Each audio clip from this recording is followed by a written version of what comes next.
So third and short is like a 3rd and 1, 3rd and 2 in your book? That's the way we look at it, yes.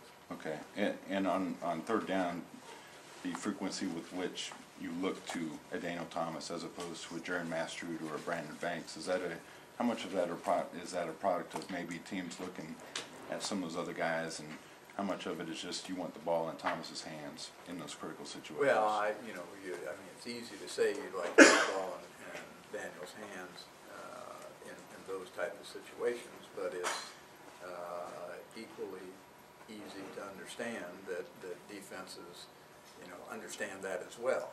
And so that's why I'm saying we have to have the capacity to have a broader landscape, in terms of what we do.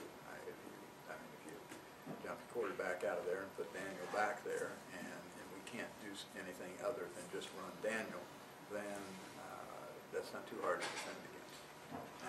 Now it becomes, now he's really got to do something special. And yes, he's a good running back, but he's not Superman. On the wide receivers, Banks had such a breakout year last year. What do you think needs to happen for him to get to that level of production this year? Well, I think, he's got to improve his game in regards to catching the football. He's put some balls on the ground. We've got to be able to protect better, to, get guys that can run like Brandon, get them vertical and get them downfield a little bit more, and that relies on being able to protect long enough to do that. And,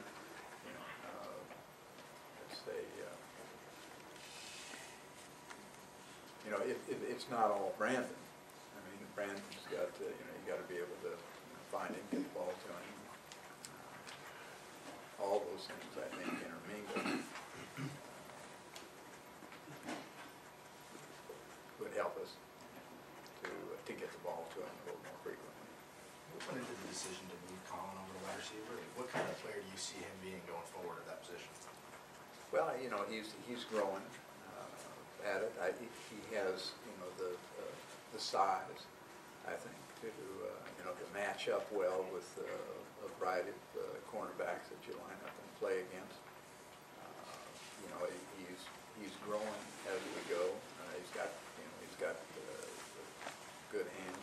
But we moved him there because we weren't certain what we were going to have in terms of wide receivers, and at that particular point in time when we made the move, we just didn't have the kind of depth that we had hoped that we would have.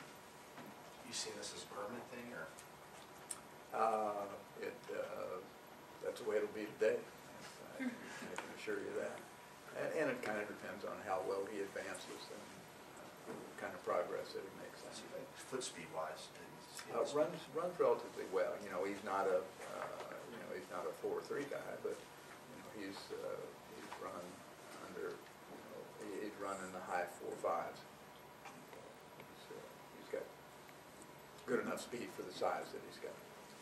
Coach, at the beginning of the year, you said you considered Lamar Brown sort of a work in progress. It seems like more balls have been thrown his way lately, and you mentioned his ability to make athletic plays. How would you assess his progression so far? Well, a lot still to improve upon, but he's just by nature of the kind of young person he is, he works very hard to improve himself, and he has made that improvement, and he's made it as in reference to catching the football and in reference to advancing the ball upfield. He still has some work to do in some other aspects of his game that need to come along a little bit more rapidly, but the overall assessment would say yes, he's getting better. In weeks 1 and 2, there were some mental mistakes we saw to Brandon Banks that he's not necessarily accustomed to, like the muffed punt return in week 1, and then like you said, he's been dropping some passes, and then particularly in the return game last week, he kind of opened it up and broke some long returns. Has he been progressing as well then? Well, I think in some areas yes, and some not nearly as much as we would like.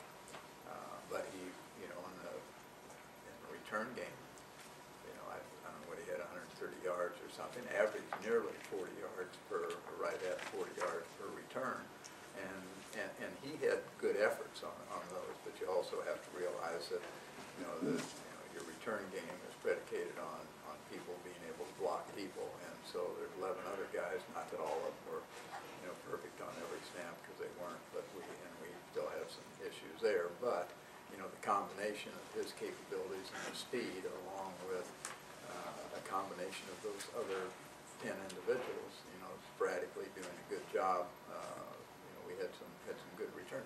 That, you know, that put us in a position, you know, we've talked in here so many times, I talk to our players all the time about, you know, taking advantage of opportunities, you know, which we hadn't done in previous games. And,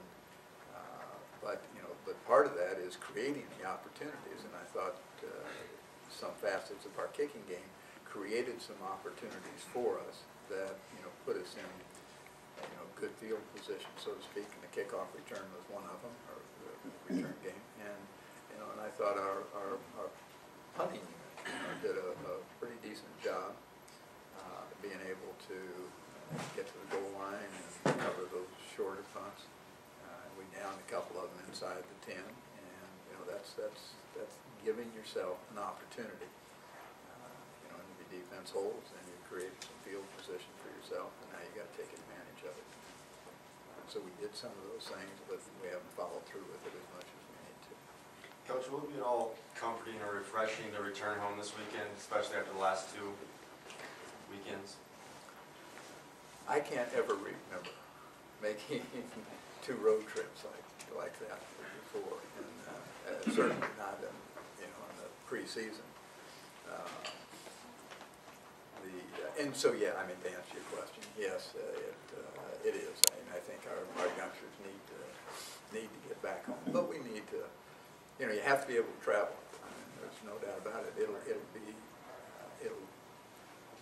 The positive thing is it will be beneficial when we make future trips, you know, to make the nonsensical trip to UCLA and come home. I mean, what time did some of you are on the plane? I don't know what time it got here, 5:30, 5:45, and then, you know, they make me go do that TV show after every ball game. So, you know, the sun was up.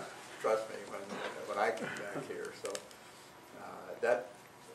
You know, you don't like that because it really sets your future preparation behind schedule a little bit. But I credit our coaches because they really have, you know, worked hard to try to catch up, and I think we're kind of back on track right now. Coach, it's something you don't want to hear, but there have been a couple of upsets by football championship subdivision teams this year. What's your approach going into this game, even though it's Tennessee Tech, no disrespect to them, but how do you keep your team focused on this opponent without, you know, kind of taking a step back? Well, you know, I've asked our football team the other day, last night, in fact, you know, how could you possibly, you know, what would make any of us believe that we're in a position to take any game that we play for granted? You know, what have we done that would allow us to do that? I mean, that, in my mind, would be nonsensical, and it's not something that I feel like, you know, with other teams that we might have over the years had to, you know, enhance our feelings about that day in and day out. But, you know, our young guys are not unintelligent young guys. They know they've got, you know, work in front of them. And the approach, again, has been, as I said, it's not, you know, it's not who we play, it's how we prepare to play on Saturday. So, you know, our focus yesterday was on Monday, and today it'll be on Tuesday, and it's you know, and it doesn't really, you know, this won't sound exactly right. You know, it's not really about who we're playing on Saturday. You know, it's about whether we can get ourselves better today and tomorrow, et cetera, and then play better individually and collectively on Saturday, regardless of who that